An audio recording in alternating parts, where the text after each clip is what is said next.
একটা নতুন কেস, নতুন বলা যায় না, অনেক দিন হয়ে গেছে। প্রথম এসেছিল 30/6/24, 30/6/24। বয়স নেম ইসরাত, বয়স 8 বছর। হটকল রিলেশনের মধ্যে গরম কাতর। আর ডিজিআর, মানে ডিজিআর হচ্ছে ইচ্ছা, sweet milk, egg, cold drinks, ice cream, chocolate.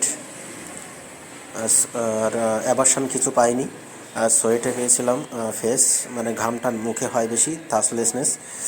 আর এখানে বেধিং, জেনারেল সিমটার মধ্যে এগুলো বেধিং প্রবলেম আর অ্যাবারশন, মানে গোসলটা একটু বা স্নানটা একটু দেরিতে করতো বা করতে চাইতো না।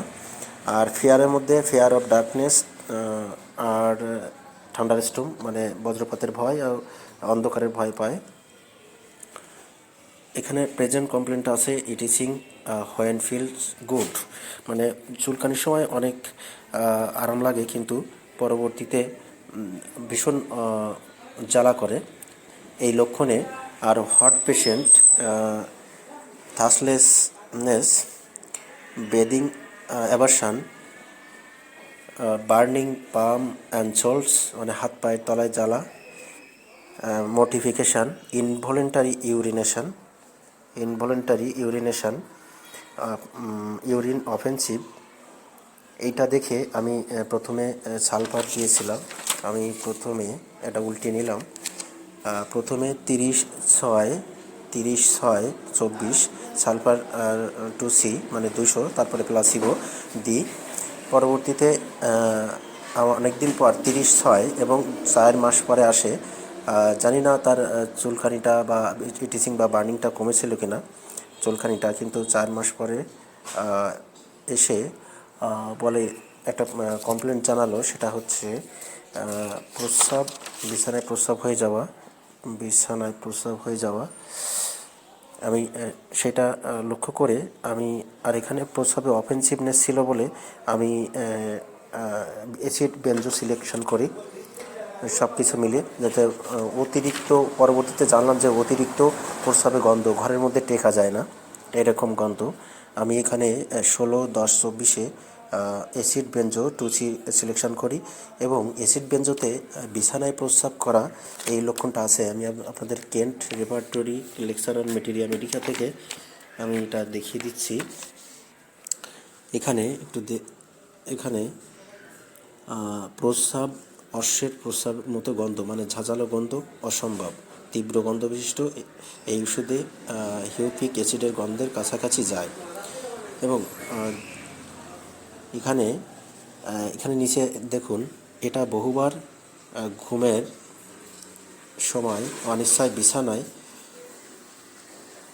প্রস্রাব রোগ ভালো করেছে। এইসব ক্ষেত্রে কয়েকবার প্রস্রাব ত্যাগে বিছানায় ভিজে যায়, পর পরিষ্কার করা অসাধ্য হয়ে পড়েছিল। এবং এখানে ঘরে প্রবেশ করলে যে ওই গন্ধটা নাকে চলে আসে, মানে ভীষণ গন্ধ, তীব্র গন্ধ, প্রস্রাবে তীব্র গন্ধ। সারা বাড়িতে এটা অনেক সময় ছড়াবে যদি আপনি পানি বা কোনো কিছু দিয়ে না পরিষ্কার করেন। তাহলে আমি অ্যাসিড বেনজোটা আসলে এই যে ওষুধটা, এই ওষুধটা প্রয়োগের একটা বড় লক্ষণ হচ্ছে, মেইন মানে প্রাইমারি অ্যাকশন হচ্ছে আপনি প্রস্রাবে অতিরিক্ত গন্ধ, এটা দিই এবং প্রস্রাবে বিছানায় ভিজে যায়। এই দুটো লক্ষণের উপরে আমি অ্যাসিড বেনজোটা সিলেকশন করি 16/10/24। তারপরে কোনো উন্নতি তেমন আমি পাইনি। পরবর্তীতে আমি আসতে বলি, আবার আসার পরে আমি 28/11/24, আমি 1 মাস পরে, প্রায় 1 মাস পরে, 1 মাস একটু বেশি সময় পরে আমি কোস্টিকাম 200 দিই। কেন দিই? আমি কোস্টিকাম, হ্যাঁ, এই যে কোস্টিকামটা কেন দিই, এখানে এই যে কোস্টিকামটা দিই, যেসব শিশু বিছানায় প্রস্রাব রোগ আছে,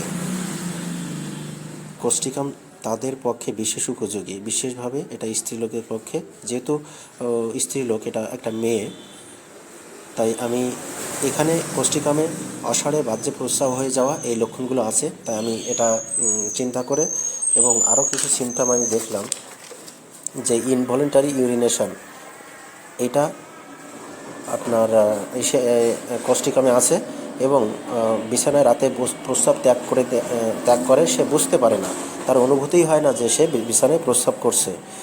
এবং অফেন্সিভটা বাদ দিলাম, এখানে দেখলাম যে এটা মোটিফিকেশান আছে এবং রোগীটা সিম্প্যাথেটিক টাইপের, দয়া মায়া বেশি, ডার্কনেস ফেয়ারনেস এগুলো আমি অতটা গুরুত্ব দিই নাই, কিন্তু শুধুমাত্র এই এই ইনভলেন্টারি ইউরিনেশন এবং মোটিফিকেশান আর সিম্প্যাথিটি দেখে আমি মাইন্ড সেকশনে, যেহেতু মাইন্ডের লক্ষণের দাম বেশি, মনের সিমটমের দাম বেশি, তাই সিম্প্যাথেটিক এবং মোটিফিকেশান কোস্টিকামে একটা দারুণ ওষুধ, তাই আমি কোস্টিকাম দেওয়ার পরে 1 মাস পরে রেজাল্ট আসে। কোস্টিকাম 2C দেওয়ার পরে 1 মাস পরে রেজাল্ট আছে, এটা অনেক উন্নতি করেছে, আগের থেকে প্রস্রাবের গন্ধটাও কমে গেছে এবং প্রস্রাবটা বারে কমে গেছে। আর শেষে আজ 14/12/24 কোস্টিকাম TNM 2 ডোজ এবং প্লাসিবো দিয়ে ছেড়ে দিয়েছি। আশা করি এই ওষুধে সম্পূর্ণ সুস্থ হয়ে যাবে। এই পর্যন্ত মোটামুটি কোস্টিকামে উপকার হয়েছে, উপকার হয়, আমি কোস্টিকামটা দিয়েছি, পরে TNM। আশা করি যে এই ওষুধে তার সম্পূর্ণ সুস্থ হয়ে যাবে।